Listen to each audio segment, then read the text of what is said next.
I just got back from a trip from the Philippines, and it's now mid-February, but I'm finally feeling like, okay, now is the start of my new year. My new year didn't start on January 1st, and I know so many people are like, go, go, go. Gotta get the vision board, gotta get everything done for the year on January 1st.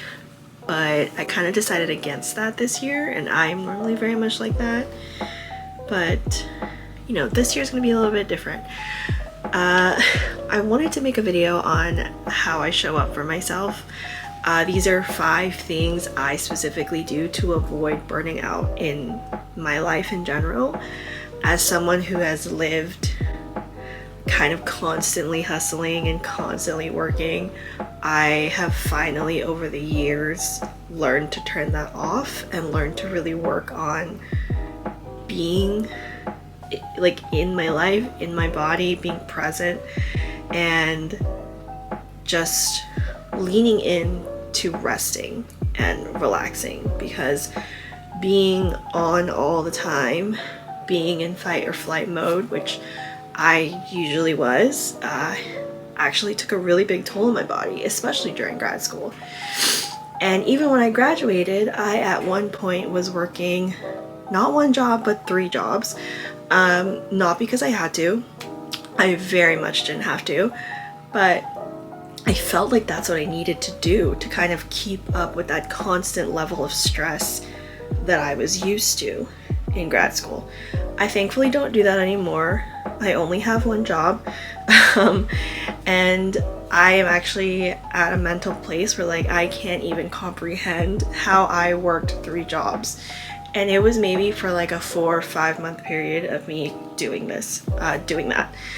So here are a few things of like how I show up for myself every day, how I make time for myself. And I don't necessarily do all of these things every day, but I pick and choose what I need like every single week, depending on how that week looks like. Obviously, if I'm busier, I'm gonna do a lot more small things for myself during the week. But if I have more time, I will plan out like bigger activities. So the number 1 thing that I actually like to do for myself is make time in the morning. So I used to be very strict with like a morning routine, have to meditate, have to journal, have to do all that. It's not really realistic for me. Yes, there are tons of benefits of all of those things, but having something in the morning that I just do for me, and sometimes it is journaling. Sometimes I do make time to journal and I have time to do it, and it's what my brain really needs. But then there are other times where like I have to go. So sometimes I'll just like find time to read a little bit of my book, or just have some quiet time while I'm having my coffee, before I jump straight into like my work emails, because there was a period of time where I would roll out of bed, log on into my work laptop, and then just straight up go through all my emails, which when you haven't had coffee, when you haven't even been awake for like 10 minutes, it's actually a super stressful way to start your morning. And I found that it was actually making me like super anxious and super grumpy throughout the workday, which is not great when like you're responding to Teams messages and you're replying to emails and like working on your tasks. Like that's not the work environment I want to foster for myself anymore, because I have more control over it. So I like to find at least 5 to 10 minutes, and even if it's just like, okay, like 10 minutes just to finish my coffee and like not even look at my work laptop, like that really helps a lot, because then it feels like I've done something for me before I've done something for everyone else. The second way I show up for myself is actually I feel like I've curated a lot of hobbies. And hobbies meaning like this is something you do not for monetary gain, but because you enjoy it and it brings a sense of like contentment to your brain. So for me, these are things like reading my books, boxing, playing video games, baking, doing my nails. I've recently invested in my own like little home salon setup, so I don't have to go to the nail salon. These are all things that I have done because I want to do them, and I know it would bring me a lot of joy to do them. And again, I'm not saying I do these things every day or every week, but these are ways that I, again, create time to do something that's just for me.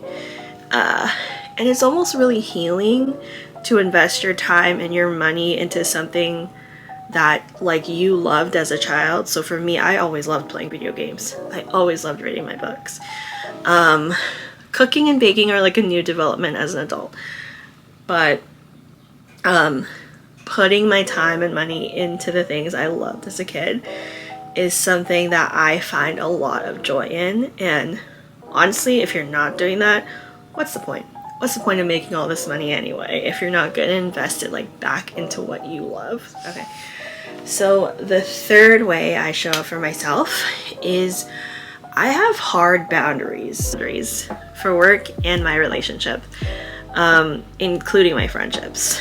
I was someone who was always spread so thin because I was always trying to do everything, hang out with all my friends, make sure I make time for my boyfriend, do good in school, do all my work, get all my work done. And I felt so exhausted and unfulfilled doing that because I wouldn't say no to people. I would say yes, yes, yes, yes, yes. Can I pick up extra responsibilities?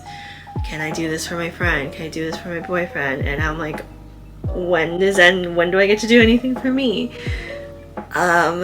So I have learned, and this is maybe just in the last year or two, that having these hard boundaries of like, I'm not gonna work after 5. I like to think about whether I really want to spend my time and energy with certain friends, certain people, or do I really need more time for myself during the week? Because, you know, you have those relationships that are very draining on you. And I think I spent a lot of time investing in those relationships that were draining. So cutting back on those relationships and spending more time with people who actually really fill me up and make me feel good about how I spend my time with them. I just really learned how to say no. No to the extra responsibilities, no to the things I don't have time for, no to things that make me uncomfortable. I've created a lot of like boundaries to carve out a life that I want to enjoy, right? Because I think I spent a lot of time not living for myself and what I need to now be able to be in a place to do what I want and not worry so much about what everyone else needs and what everyone else is thinking. And the fourth thing I do is I make sure to like schedule time to rest during the week. And I think this is like the only way I could do it. And I don't always schedule the same times to always have time for myself. Like to just rest, turn my brain off. Maybe it's like watching my show or playing my video game, something like that. I make sure to have at least a few hours every week to do this. If I can. Because if I don't schedule it, I'll just be like, I don't need to do that. It's fine. I'm not going to make time to do it. So I need to like be really intentional with my time and how I do things. And that's why I make sure to schedule it. And honestly, how much I schedule depends on the week. There are some weeks where I'm like, I need a ton of rest because I just like got through a bunch of things that have exhausted me and drained me. And there are some weeks where I'm like, okay, like I have some time on myself and I can kind of commit myself to other things. So I really gauge it on, you know, do I need more? Do I need less? How am I going to arrange this week? But either way, it's guaranteed that I'm going to have time to rest. And if anything gets in the way of me resting, that's when those boundaries come in and I'm like, no, I'm not going to do that. Last thing that I do for myself, to show up for myself and to really avoid burning out, is I don't put my body in stressful situations anymore. And if you have anxiety, it's really hard to gauge like what's a stressful situation because everything seems stressful, everything seems overstimulating. But a little bit of backstory is that I realized that I was always in this kind of fight or flight mode. I was always on edge. I was never fully relaxed, especially the 5 years I was in grad school. And the way that I dealt with it was that I went to these really intense workout classes, like super intense. And that was how I would start every single day at like 7 a.m. Go to an intense class where like the lights are flashing, the music's bumping, the coach is yelling at you, and those are great workout environments for me usually. But between that, chugging like an energy drink every morning, not really creating time and space for myself, I just know my body was always just kind of like not well. I was very inflamed, very like, I felt like my body wasn't reflecting who I was.